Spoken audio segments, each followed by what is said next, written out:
Depuis le début de l'année, je n'ai pas tant lu que ça. J'ai dû lire 5 romans, 4 romans et demi on va dire, puisque j'en avais commencé un fin 2015. Mais j'ai quand même décidé de revenir sur ces lectures de janvier et de mi-février. Chose que je ne faisais pas jusqu'ici sur la chaîne, mais que j'ai décidé de faire pour plusieurs raisons. D'abord parce que ça avait l'air de vous donner envie. En tout cas, après le sondage que j'avais fait sur Twitter, les résultats avaient plutôt montré que vous aviez envie d'avoir des sortes de points de lecture sur la chaîne. Et aussi parce qu'il me semble que c'est bien d'avoir des espèces de points d'ancrage, des vidéos qui font le point sur ce que j'ai lu dernièrement. Et comme ça, si j'en reparle dans des vidéos, si je n'en parle pas au contraire dans des vidéos, ou si je n'en parle pas sur le blog, elles figureront au moins quelque part comme une espèce de journal de lecture. Début 2016, j'ai d'abord commencé par terminer un roman qui est dysfonctionnel de Axel Sandre, que je n'ai pas ici en ma possession, il est chez moi. Qui est publié dans la collection Exprime de chez Sarbacane. Alors j'avais entendu énormément de bien de ce roman, du coup j'en avais de très hautes attentes, et en même temps j'avais adoré son précédent roman qui s'appelle La drôle de vie de Bibou Bradley, qui avait eu d'ailleurs la pépite du roman à Montreuil.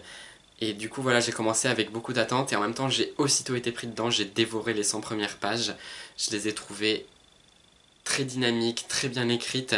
On suit la famille de Fifi, enfin l'histoire de Fifi, je ne sais plus quel est son prénom, qui est surnommé Boubou là à un moment. Et on suit son histoire à elle et l'histoire de sa famille qui est très particulière, qui est composée de plein de personnages vraiment très différents. Et voilà, j'ai trouvé que tout marchait hyper bien, que l'histoire n'était pas vraiment chronologique parce qu'on revenait en arrière, on retournait à l'histoire présente, on suivait Fifi qui grandissait, on suivait un peu tous les personnages. Et j'ai trouvé que ce côté hétéroclite et ce côté un peu fabriqué était très attachant. Et après, j'avoue que malheureusement, j'ai été un peu déçu par la suite. Donc ensuite, on rentre plus dans l'histoire vraiment personnelle de Fifi, qui va tomber amoureuse d'une autre fille. Et voilà, j'ai été très touché par son histoire, j'ai été très touché par l'histoire d'amour qui était très, très juste et vraiment émouvante.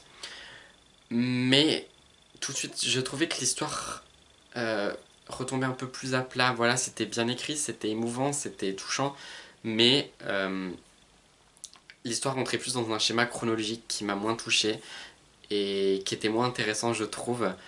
Euh, qui s'est un peu estompé vers la fin et on retrouvait un peu l'énergie du début et on retrouvait un peu toute la famille. Mais voilà, c'est un roman très beau, c'est très intéressant de voir le personnage grandir, de voir la famille qui grandit, qui se compose, qui se décompose, qui s'agrandit ou non. Et j'ai trouvé qu'il y avait de très belles idées, de très belles choses. J'étais un peu déçu, du coup c'est pas un coup de cœur et c'est une très bonne lecture, un peu décevante aussi. Enfin voilà, c'est un peu particulier ce que j'ai ressenti pour ce roman. Malgré tout, je vous le conseille vivement parce qu'il est original, il sort de ce qu'on peut lire d'habitude et il reste très bien écrit. Mais moi de mon côté, j'ai été légèrement déçu. Ensuite, j'ai lu un roman policier. Oui, oui. J'ai lu Les Impliqués de... Alors, attendez, là, va falloir que j'y arrive. Zygmunt Milosewski, qui est polonais, je crois, qui est publié chez Mirobol Éditions. C'est une petite maison d'édition bordelaise qui fait des couvertures toutes comme ça, qui sont vraiment très sympas et qui fait des bouquins visiblement très bons, même si je n'ai lu que celui-là, en fait. Donc là, on suit le personnage de... Alors, attendez, je recherche son nom. Théodore Zaski. Ce sont des noms polonais, donc c'est un peu compliqué, qui est procureur de la République et qui doit résoudre une enquête forcément difficile. Avec, alors là, il est question d'une constellation, donc c'est une espèce de méthode psychologique thérapeutique pour aider les gens à aller mieux. Il est question de ça, de psychologie, de thérapie, il y a un meurtre avec quelqu'un qui a été tué dans des conditions assez affreuses, des personnages, on ne sait pas s'il ment ou pas, un thérapeute qui semble bien cacher son jeu. Enfin voilà, beaucoup d'éléments intéressants. Et je pense que l'élément le plus intéressant, c'est que le personnage principal est procureur, alors que d'habitude on suit plutôt des policiers, et l'auteur semble avoir envie de casser un peu les clichés du genre policier, et en disant avec un personnage qui lit lui-même du policier mais qui le critique, qui, euh, qui est procureur et qui se moque un peu des flics, de la police et tout. Voilà, pas mal d'éléments qui sont un peu mis à mal, même si moi je suis pas un grand lecteur de policier, donc c'est aussi ça ce qui m'intéressait dans la lecture de ce roman. Malgré tout, même en ayant peu lu et en ayant eu finalement assez peu d'attentes, j'ai été là aussi un peu mitigé. C'est-à-dire que j'ai beaucoup aimé le personnage. En fait, chaque fois que je le lisais pas, j'avais envie de retourner dans le livre et de retrouver le personnage et de connaître la suite de l'histoire. Même là, je sais qu'il y a un tome 2, j'ai bien envie de lire le tome 2 pour retrouver le personnage, ses enquêtes, sa façon d'enquêter, etc. Mais bah, j'avais l'impression que justement je lisais un roman policier avec les codes du genre, donc un personnage principal un peu désabusé, un peu cynique, une enquête voilà, qui au départ semble facile et qui finalement est compliquée et donc on a du mal à trouver le coupable, etc.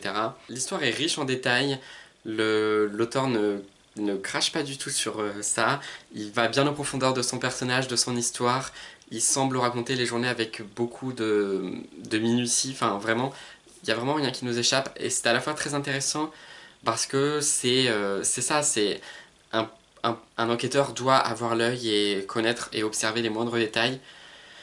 Mais des fois je trouvais que c'était trop, des fois je trouvais que ça traînait en longueur, et finalement même la fin, et quand on connaît le dénouement, on est à la fois surpris et en même temps pas surpris.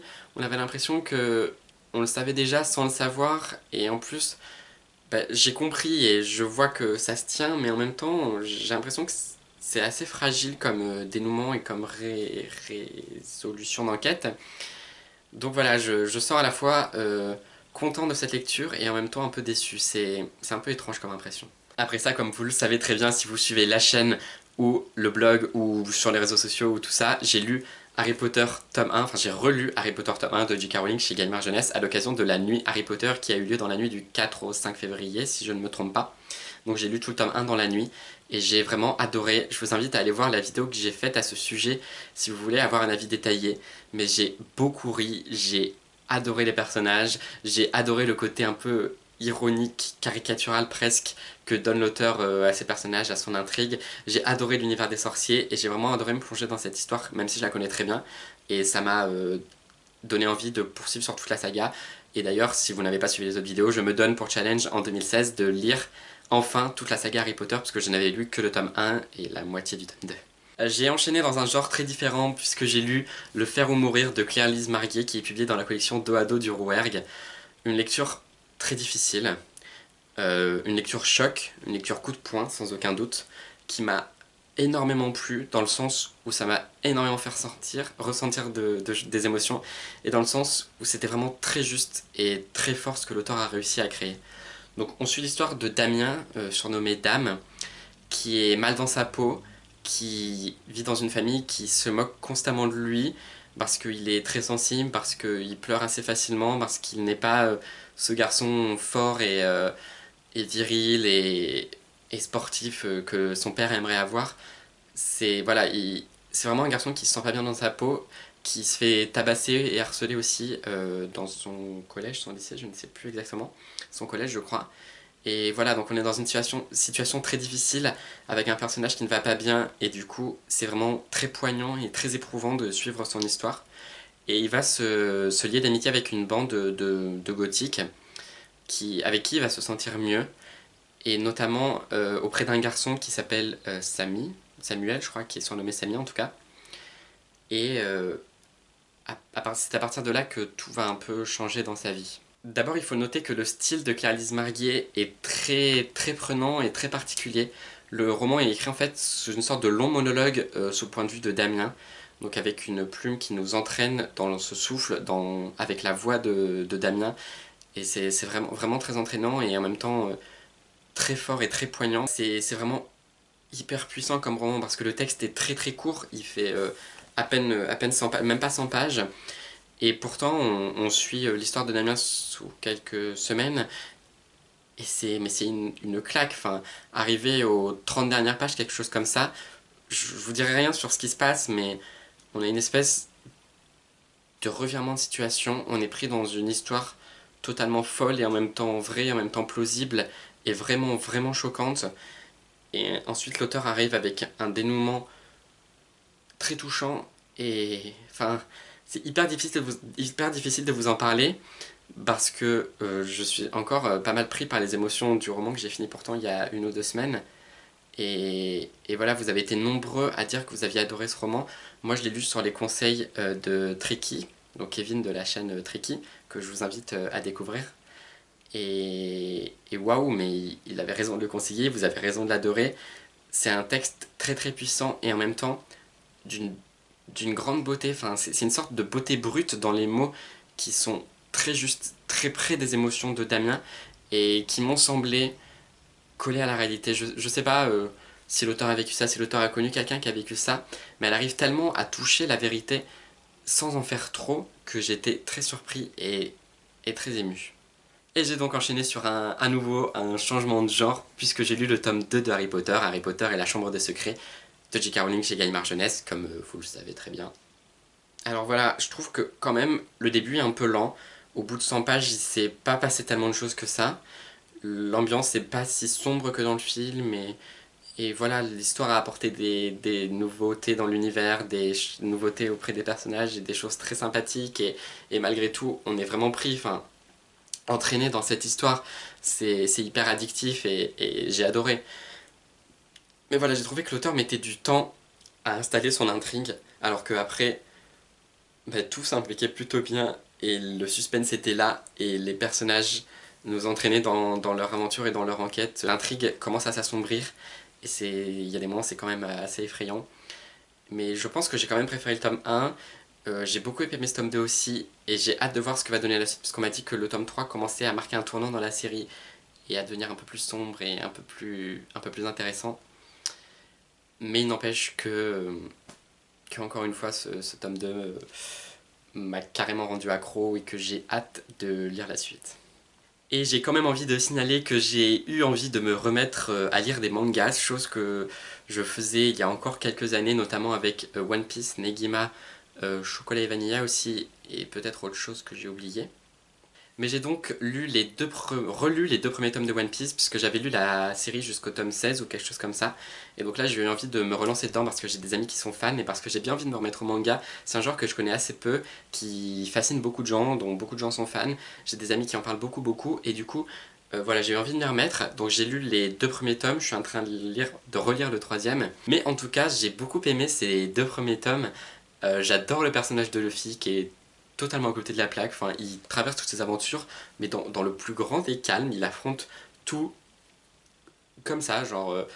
Enfin, je sais pas, il est un peu idiot, il est totalement à côté de la plaque, mais il est hyper attachant, il est courageux, il, il se bat pour ses valeurs, il est hyper déterminé.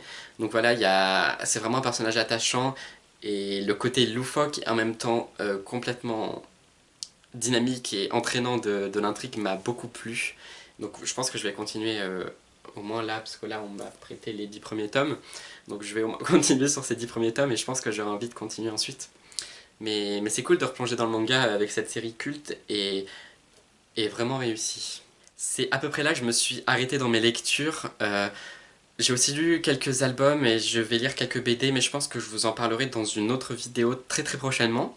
En tout cas, n'hésitez pas à me donner votre avis sur ces romans si vous les avez lus ou si vous avez envie de les lire, et à me conseiller des lectures. Je suis toujours preneur de conseils, même si j'avoue que j'ai pas tellement de temps pour lire et que j'ai beaucoup de livres à lire, donc je ne saurais pas forcément ces conseils.